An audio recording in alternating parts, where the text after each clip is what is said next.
नमस्कार। आज विजय चौधरी जी एक अलग मिजाज में दिखे, स्वाभाविक है। जिस मिजाज में आज वो दिखे उनको दिखना भी चाहिए, क्योंकि नीतीश के शासनकाल में जितना मलाई विजय बाबू खाए हैं उतना हमको लगता है कोई मंत्री नहीं खाया होगा। गजब।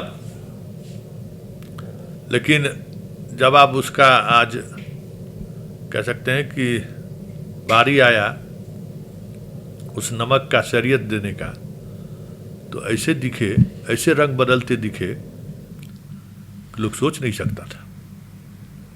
जरा क्या कहें विजय बाबू, जरा सुनिए कि नीतीश बाबू के मुख्यमंत्री बनाने में किन लोगों की भूमिका है। ये कहना भूल गए कि नीतीश बाबू की वजह से केंद्र में वाजपेयी की सरकार हो किस तरीके से रहा, और अभी वर्तमान में जो मोदी की सरकार है वो नीतीश के सांसद की वजह से ही सत्ता में है, नहीं तो वो अल्पमत में आ जाएगी। थोड़ा तो कम से कम ख्याल रखते। नीतीश जी को बनाने में मोदी जी का क्या योगदान है? मोदी जी के लिए तो मजबूरी था। 2020 में नीतीश कुमार को हटा कर देख लेते ना, जो राजनीति मोदी जी किए चिराग के माध्यम से, जनता उनको जवाब दे देती उसी समय में, समझ में आ जाता। नीतीश बीजेपी की मजबूरी थी और आज भी मजबूरी है, इसलिए चाहे वो मोदी हो, चाहे नितिन नवीन हो, चाहे सम्राट चौधरी हो, चाहे आप हो, यह बार बार कह रहे हैं कि नीतीश के नक्शा कदम पर ही यह सरकार चलेगी, नीतीश के संरक्षण में ही यह सरकार चल रही है, नीतीश के मॉडल पर ही यह सरकार चल रही है।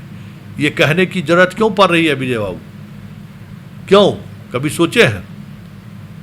नीतीश कभी बीजेपी के लिए लायबिलिटी नहीं रहा है, हमेशा एसेट रहा है नीतीश।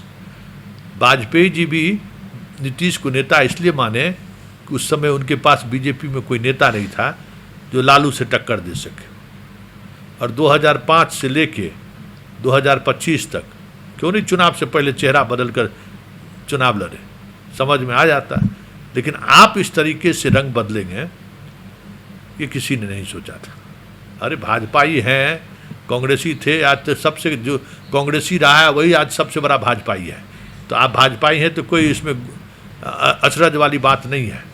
लेकिन नीतीश को लेकर इस तरीके का बयान दीजिए कि उन्होंने आपकी सरकार बनाने में हमेशा मदद किया, उनकी वजह से आप सरकार में रहे, ये तो थोड़ा असहज लग रहा है। जरा सुनिए क्या कहें विजय चौधरी जी।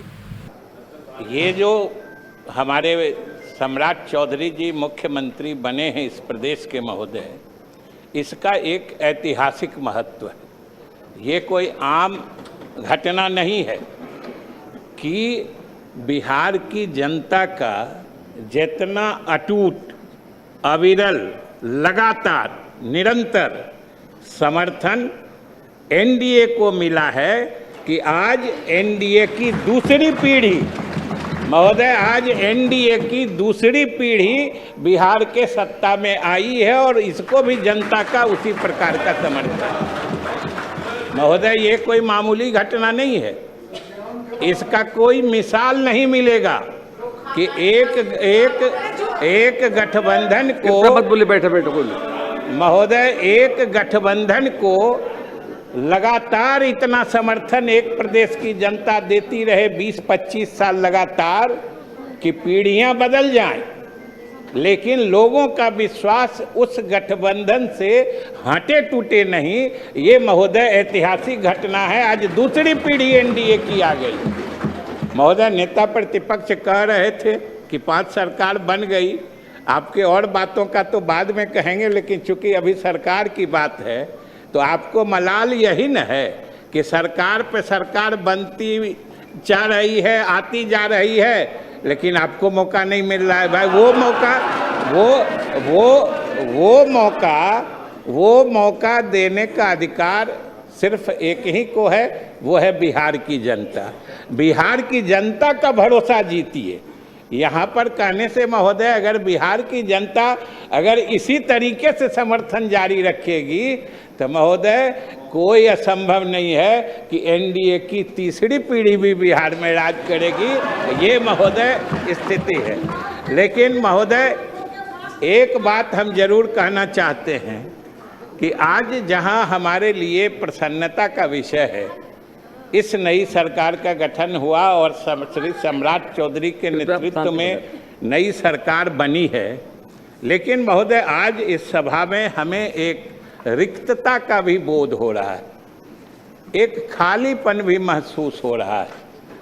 महोदय एक दीपक जिसकी रोशनी में हम लोग लगातार चीज़ों को देखने के आदी बन चुके थे, जिनकी रोशनी दिखाने पर हम लोग राजनीति करते थे और शासन में भी काम करते थे, वो दीपक आज हम लोगों से दूर खिसक गया है। महोदय हम लोगों ने उनके साथ मिलके जो काम किया है और बिहार की जो तरक्की हुई है वो महोदय सब लोग जानते हैं। और नेता प्रतिपक्ष कह रहे थे कि 25 से 30 फिर से नीतीश, और ये अभी भी हमारे मुख्यमंत्री के बनने के बाद भी कह रहे हैं कि आज की सरकार, नई सरकार भी नीतीश कुमार के रास्ते ही चलेगी। महोदय तो फिर नीतीश कुमार में दिक्कत कहाँ है? 25 से 30 फिर से नीतीश, और नीतीश के ही काम, नीतीश का ही रास्ता चलेगा। ये तो हमारे मुख्यमंत्री जी ने अनेक अवसरों पर महोदय ये बता दिया है, इसलिए इसमें किसी को संशय होने की कोई आवश्यकता नहीं।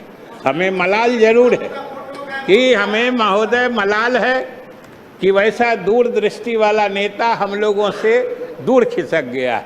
आज इस सदन में, वो दूसरे सदन में चले गए हैं, इस सदन में तो सिर्फ उनकी यादें हैं, स्मृतियां हैं, भावनाएं हैं, संवेदनाएं हैं महोदय। लेकिन उनकी स्मृतियों को याद करते हुए भी हम अपने नए मुख्यमंत्री जी के साथ मिलकर उनके सपनों का ही बिहार बनाएंगे।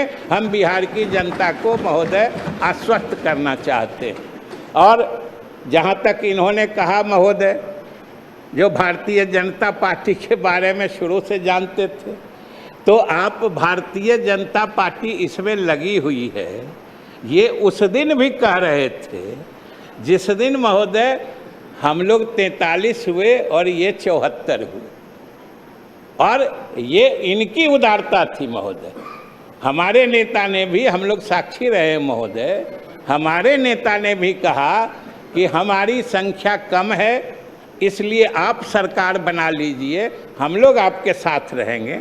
हम लोग भी मौजूद थे। लेकिन ये भारतीय जनता पार्टी की उदारता थी, जिसने हमारे नेता को सम्मान देते हुए उसने कहा कि नहीं, नेता आप हैं, आपके नाम पर हम लोग ये आए। अब कुछ इन लोगों को सालने वाली बात है महोदय कि ये सत्ता, ये महोदय ये सत्ता का हस्तांतरण इतना सहज गति से हो जाएगा, ये शायद ये उम्मीद नहीं करते थे, इसीलिए बार बार चीज़ों को फंसाने की कोशिश करते थे। महोदय यह भी इतिहास रचेगा कि इतना सहज गति से सत्ता का अगली पीढ़ी में स्थानांतरण, ये अपने आप में मिसाल है जिसको सीमलेस ट्रांजिशन कहते हैं। ये किसी ने सोचा नहीं था, और ये हमारे नेता के उदारता का प्रमाण है कि वो बराबर कहते रहे हैं कि हमने 20 साल सेवा की है, और उनकी सेवा की गवाही पूरा बिहार दे रहा है। लेकिन अब हम इन लोगों को मौका देना चाहते हैं, ये तो उनकी उदारता है, महानता है महोदय। और हमारे नेता ने जो कहा सही बात है कि ये बात आम हम लोग जैसे, आप लोग जैसे राजनीति करने वालों के समझ में नहीं आती। हम लोगों के लिए अंतिम लक्ष्य सत्ता ही होता है। लेकिन आज सब बिहारवासी को महोदय गर्व होना चाहिए कि बिहार के राजनीति में एक ऐसा शख्स, एक ऐसा राजनेता भी हुआ जो सत्ता के शीर्ष पे पहुंच के उसे महसूस हुआ कि हमने बहुत दिन राजनीति कर ली, अब अगली पीढ़ी को मौका देना चाहिए। ये अकेला मिसाल है महोदय, ये कहीं और मिलने वाला नहीं है महोदय। और कह रहे थे, अरे हम तो कहते हैं कि भाई महोदय आसान नहीं है छोड़ना, आसान नहीं है छोड़ना सियासत की इस बुलंदी को। हम आप तो सोच के कांपते महोदय। हम महोदय आप जिस कुर्सी पे हैं, हम लोग जहाँ हैं, जो जहाँ हैं, अगर मालूम हो कि कल इससे अलग होना पड़ेगा, आज ही से दिल हिलने लगता है। इसलिए महोदय आसान नहीं है छोड़ना सियासत की इस बुलंदी को। यहाँ तो फ़कत तसव्वुर से कांप जाते हैं लोग, केवल सोच बने उसी में दिल कांपने लगता है। लेकिन एक ऐसा शख्स भी सियासत में आया, ये महोदय आने वाला समय इतिहास लिखेगा। आने वाली राजनीतिक पीढ़ियां, नस्लें ये रश्क करेंगी, उन्हें ईर्ष्या होगी कि उनके समय में भी कोई नीतीश कुमार जैसा नेता होता जो अपने इसको वो करता महोदय। और हम लोगों ने तो महोदय कह के रखा है, हमारे मुख्यमंत्री जी ने, हम लोग तो उनके कामों को बढ़ाएंगे और हर हाल में बढ़ाएंगे जहाँ तक होगा। यही हमारा रास्ता है, उससे अलग हम कुछ नहीं करने वाले हैं, उनके नीतियों पे चलने वाले हैं। और आज उन्होंने जो महोदय किया कि आज इस बिहार के सरजमी का तो हर कण जर्रा जर्रा गवाही दे रहा है कि जो इतिहास, जो दास्तान उन्होंने तरक्की की लिखी है, वो आने वाले समय में हम लोगों का क्या, आने वाली पीढ़ियों का मार्गदर्शन करेगी महोदय। ऐसा इतिहास उन्होंने लिखा है।